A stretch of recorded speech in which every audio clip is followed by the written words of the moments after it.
Para além das definições de CTQ e de oportunidade já referidas no vídeo anterior, quando calculamos o nível sigma, precisamos ter ainda presente e de forma muito clara a questão da unidade.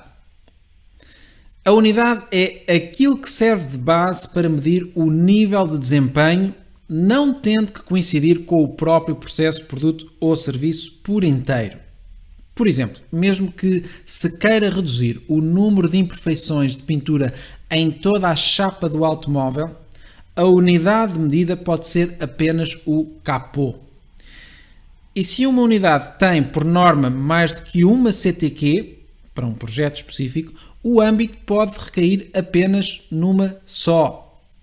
Por exemplo, numa garrafa de água, algumas CTQs poderão ser a quantidade de água engarrafada, os parâmetros químicos da água, o estado de conservação da garrafa, a legibilidade do rótulo, a facilidade de enroscar a tampa na garrafa, por aí fora. Vamos então ao primeiro exemplo e que se refere a uma variável contínua. Tempo de espera para ser atendido num restaurante. Considera este tempo crítico para o cliente? É claro que sim. Daí tratar-se de uma CTQ. Neste caso, a unidade é fácil. É cada pessoa que se senta à mesa. Vamos admitir que, após alguns estudos, se chega à conclusão que a especificação superior para a qual essa CTQ deve operar é de 30 minutos.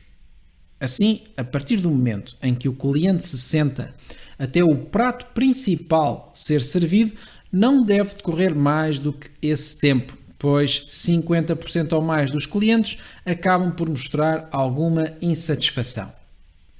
Mas também deverá demorar mais do que 5 minutos, pois senão fica a sensação que a refeição já estava pronta e que foi simplesmente ao micro-ondas.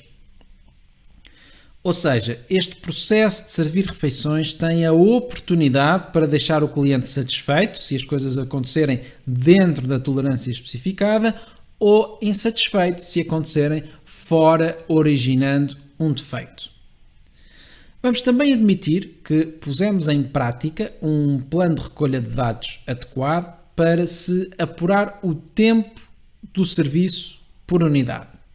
E, colocando esses tempos em Minitab, concluímos que o número esperado de defeitos, para a CTQ em causa, é de 167.098 dPMOs, o que corresponde a um nível sigma de 0,97.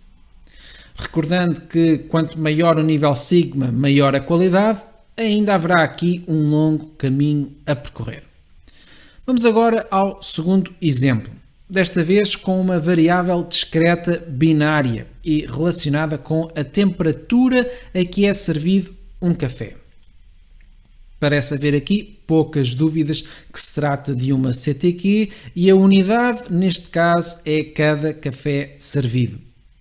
A oportunidade refere-se à presença ou à ausência de uma reclamação.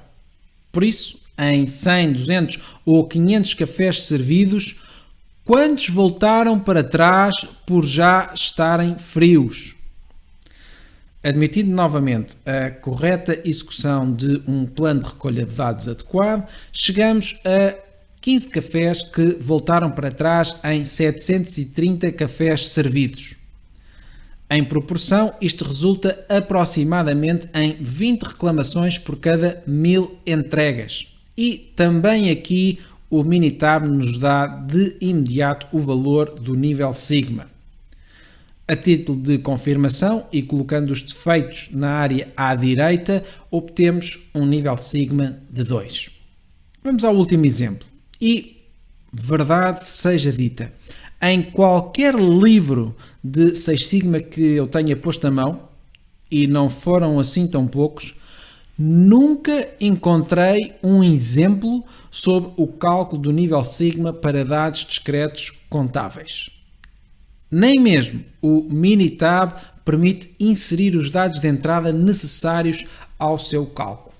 Por isso, talvez seja este o meu contributo para a expansão desta área de conhecimento.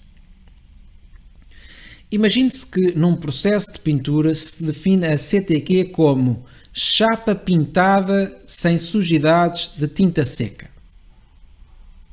Sem sujidades, mesmo que a sua dimensão seja inferior a 1/10 de 1 mm². É claro que queremos ser práticos. Seja por isso x a área da sujidade a partir da qual se considera que para valores abaixo não é produzido qualquer defeito. A unidade é cada chapa e a oportunidade é igual à sua própria área. Repare-se que, ao contrário dos dados discretos binários, neste caso a oportunidade em cada unidade pode ter um ou mais defeitos. Daí a ideia do contável.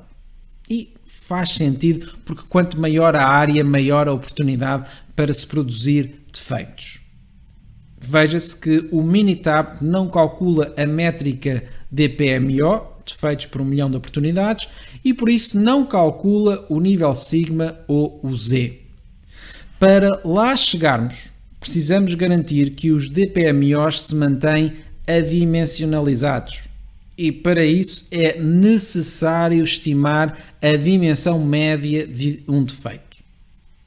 Suponha que depois de se recolher uma amostra representativa, se conclui que essa dimensão vale em média 1 mm². Se a chapa tiver uma área de 3 m² e no caso de se ter apanhado 50 defeitos em 40 chapas analisadas, então o DPMO respectivo é 0,42, o que se traduz num Z de 4,9.